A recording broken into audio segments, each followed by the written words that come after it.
Hi guys, welcome to this presentation. This is a presentation on the extension of African historiography, what you did mention priorly.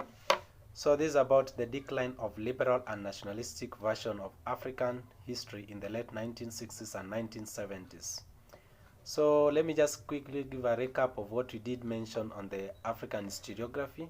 We did talk about a debate that was associated with African historiography. Two opposing sides. On the one hand was the Afrocentric scholars or Afrocentrism school of thought, and the other on the latter was the Eurocentric scholars or the Eurocentrism, which was talking about Africa as a continent that lacked history or had got no history. The Eurocentric scholars, as I begin, did dwell so much on the very bit that the Europeans had got a civilizing mission of educating or of civilizing their little brothers, that is the Africans and others, people in the other continents. So they did argue that if African had got a history, then it must be very little history. And this history was so little that it was only captured in the written sources during the Europeans' mission of civilization, that is during the periods of colonialism. On the other hand, is that of the Afrocentric scholars who did pose the argument that Africa had got more of its history not captured or unrecorded history. They tried to glorify the very fact that African history was deeply rooted on the unwritten sources. So it was just amalgamation of the Afrocentric scholars to add that on top of what the European scholars had as a written sources of information, or written sources of storing information on historical aspects, there was also the unwritten sources, which included oral tradition and social linguistics. Today, we talk about the decline of liberal and nationalistic version of African history in the late 1960s and 1970s. Now, 1960s and 1970s, from your history or from your memory back, you'll be able to note very well that this was a period in which most African states were gaining independence. So then, either one or two or so were still striving to achieve their independence, and thus it was the nationalists in these very African nations that were much dependent on bringing up their economies, either politically, socially, and economically. So we say that, as already we have mentioned earlier, there is always a close link between theory and practice in historiography, between historical works and the changing political socioeconomic contours. By this time, neocolonialism was becoming a reality in most African countries. The decade of development had failed to produce any tangible results because the development programs were based on the presumptions of neoliberal economies and the external models. Africa was troubled by continued crises of the political instability as well as the economic expressions, which in the main were resolved by military coup d'etats and the increased tendency towards authoritarianism. So, we also find that the bureaucratic centralism as well as a rigid reinforcement of the executive as well as the capability of repression were amongst some of the things that did put it very challenging that Africans have their histories here. So a country that is politically unstable, or when there is a military coup d'etat, when there is war in a country, that country will be socially, politically, and economically challenged. So there was a point in time where the most of African histories were now trying to be revived in one way or the other. We will post that the economic and political models of early 1960s had failed to generate much, and also a deliberate parallel came to be drawn between the growing dissatisfactions of the African no longer feeling represented by the elites of the 1960s and the birth of a radical historiography. African historiography, it was claimed, had taken up the cause of anti-colonialism and legitimization of the newly independent states at the expense of falsification of the past, replacing the savage and primitive Africa of colonial historiography with a less simplified picture of an intensification, an intrinsically egalitarian and social compact traditional society. So then, the Europeans, guys, had got a wrong impression about Africa. They described Africa as uncivilized. They described Africans as barbaric. They described African customs and practices, even the religious practices, as backward. So they had got the very disadvantage or the negative side or picture of African history. If at all they saw anything in Africa, it was deeply rooted to negativity.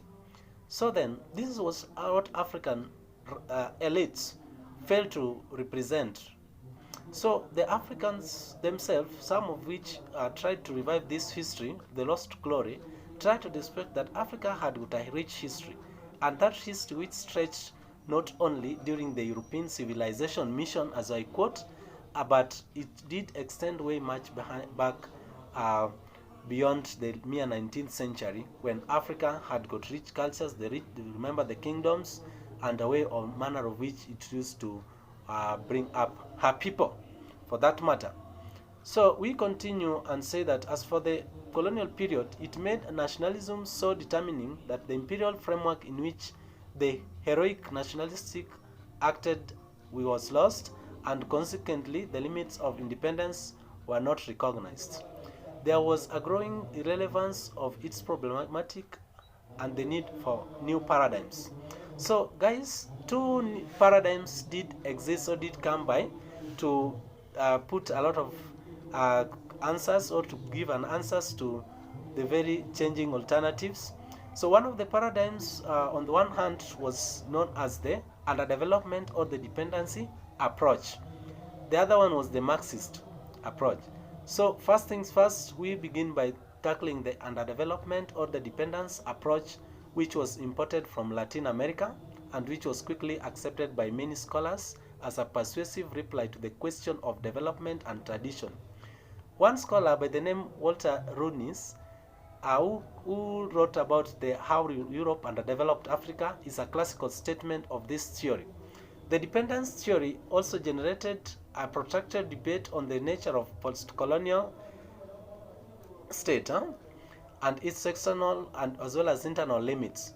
But the historians soon discovered that the dependence theory lacked concepts with which to analyze African history before the emergence of capitalistic world system or internal processes since then, without subordinating them to external determinations.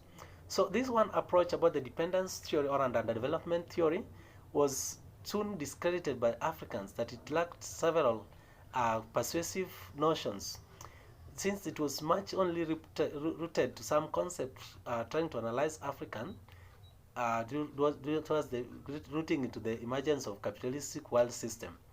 Now we must be able to recognize very quickly that the capitalistic mode of production or capitalism was being preached or was being glorified by the European colonialists. There was a way of which modes of production was centered on government. There was taxation, there was tariffs, and so on. So there was one central government which stood as an entity on the mere role of representation of Africans. And a little of what we do have on the other hand, or the other approach, which was adopted much later to counteract the nationalistic history, was that of Marxism. So we have already talked about underdevelopment or the dependence theory. So for now we talk about the Marxism or Marxist approach, which was put forward to challenge the hegemony of nationalistic kind of way of looking at it. So Marxist influence arose with the triumph of radical nationalists or national liberations movements in the early 1970s and the adoption of Marxism of a political and ideological instrument by some political parties and states in Africa. So then, in 1970s, we have this Marxism or Marxist approach, which was a counter opposite of what capitalism was. It was argued that Under the Marxist approach, I tried to breed, I told, or it started to it attracted a growing number of young intellectuals who were dissatisfied with the bourgeois and capitalism theories, processes, as well as practices of development in Africa and around the world, and who wanted to articulate the alternative version of paradigms of development. So a heated debate on the capitalistic modes of production was initiated by the French Marxist anthropologists and economists. It was soon adopted by historians, and the debate brought notable contributions on both methods of historical interpretation.